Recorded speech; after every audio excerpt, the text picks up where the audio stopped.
मैं आईबी सिंह साहब एक हेलो। बार फिर आपके पास आना चाहता हूँ। ये बात अभी संजय कह रहे हैं कि इस पे काफ़ी कुछ किया एडिटर्स गिल्ड ऑफ इंडिया ने। लेकिन इससे पहले जो हेगड़े साहब ने कहा कि निचली अदालतें कुछ करने की स्थिति में नहीं है वटाली जजमेंट की वजह से। ये बात अब किस हद तक सही है? क्या मुझे ऐसा लगता है कि सरकार पर, पुलिस पर इन पे उँगलियाँ उठने के साथ-साथ इसमें निचली अदालतों पे और यहाँ तक कि हाई कोर्ट पर भी इन इस मसले पे उँगली उठ रही है। जो आपने ही बताया कि जो आपने आर्गुमेंट किए वो अदालत के फैसले में लिखे नहीं गए हैं। तो फिर ऐसे में ये तो नहीं कहा जा सकता है कि सुप्रीम कोर्ट ने इस तरह का निर्देश दिया हुआ है, इस वजह से इतनी आराम से आप छोड़ दें। इसमें सुप्रीम कोर्ट का कोई रोल नहीं है। देखिए, हुँ, जज जो है वो अपने राज्य का खुद मालिक होता है। जिस कोर्ट रूम में बैठा है वो उस कोर्ट रूम से पूरे स्टेट को गवर्न कर सकता है, जिस केस की सुनवाई वो कर रहा है। हुँ, लेकिन ये बड़ा दुर्भाग्य है कि अब कहाँ किस स्तर पर जा रहा है। थोड़ी सी मैं एविडेंस बता दूं। आप जो कह रहे थे संजय कपूर साहब कि क्या नाम इसका सिद्दीक कप्पन, ये शायद हुँ, अगले 20 साल तक वो नहीं छूटता। एकदम बहुत सही बात है। जो हुँ, आरोप लगाए गए हैं वो मैं बता देता हूँ कि ये जी, पीएफआई का मेंबर था। हुँ, उसके सबूत जो पेश किए गए हैं, तो हुँ, एक कोई नाम भूल रहे इस समय कि केरल में एक साहब थे जिनसे इनकी फोन पर कभी कभी बात होती थी आज से 3 साल पहले। हुँ, वो जिस पत्रकार जिस पेपर में ये काम करते थे संदीप कप्पन वहां पे, उसके वो हुँ, एडिटर थे जी, और वो पीएफआई के मेंबर थे।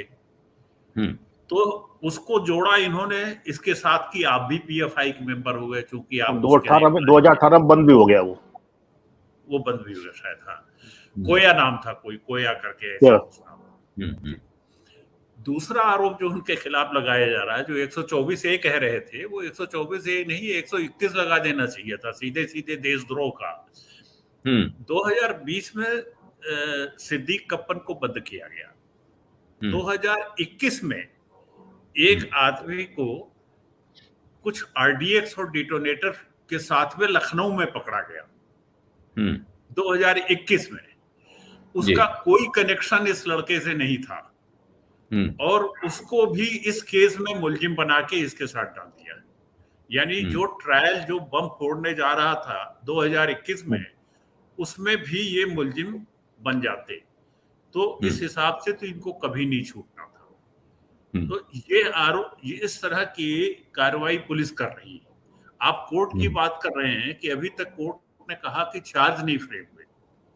हुँ, मुझे लगता है वहां कोई बताने वाला नहीं था कि आज तक मुलजिम को डॉक्यूमेंट नहीं दिए गए। 2 साल से ऊपर हो गए, हुँ, अभी तक डॉक्यूमेंट नहीं दिए गए, तो चार्ज कैसे फ्रेम होंगे? चार्ज हुँ, फ्रेम होने की पहली शर्त होती है कि मुलजिम को सारे डॉक्यूमेंट दिए जाए, और जो हुँ, डॉक्यूमेंट है वो करीब करीब 2000 पेजेस की है। हुँ, 2000 पेजेस की। पुलिस कह 2000 रही है पेज। मैंने जी, पुलिस कह रही मैंने टाइप कराऊंगा, कोर्ट टाइप करावे, कोर्ट कह रही पुलिस टाइप करावे, और वो मामला वैसे को वैसे पड़ा हुआ है। हुँ, तो इस तरह से कोर्टों का जो कोर्टों का काम करने का तरीका है, उससे अब हम हुँ, लोगों को बड़ा सफोकेशन महसूस हो रहा है। देखिए, हुँ, 48 साल हो गए, तो मैं अपने हुँ, ऑफिस में यही कहता हूँ कि हम लोग भैया काट आए, अब तुम लोग देखो अपना। हुँ।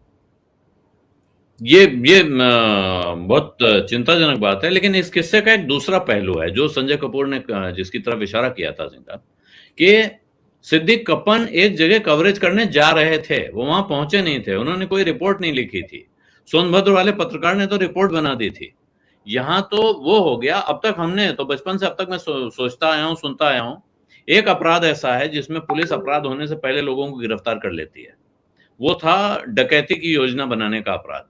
ज़्यादातर मामलों में 399 402 किसी गाँव के आईपीसी पास की एक धारा भैया में 4 300। लोग डकैती की योजना बनाते हुए पकड़े गए और उनके पास से एक सेंध लगाने का आलाप पकड़ा गया। ये बहुत सामान्य खबर अखबारों में छपी हमें मिलती थी। बचपन में हम लोग बहुत आश्चर्यचकित होते थे कि पुलिस कितनी काबिल है। इसको कैसे योजना बनते हुए ही पता चल जाता है कि डकैती लगने वाली है। और ये अब जो परिस्थिति है, ये बिल्कुल वैसा ही मामला नहीं लगता आपको? सत्य हिंदी का ऐप डाउनलोड करें गूगल प्ले स्टोर पर।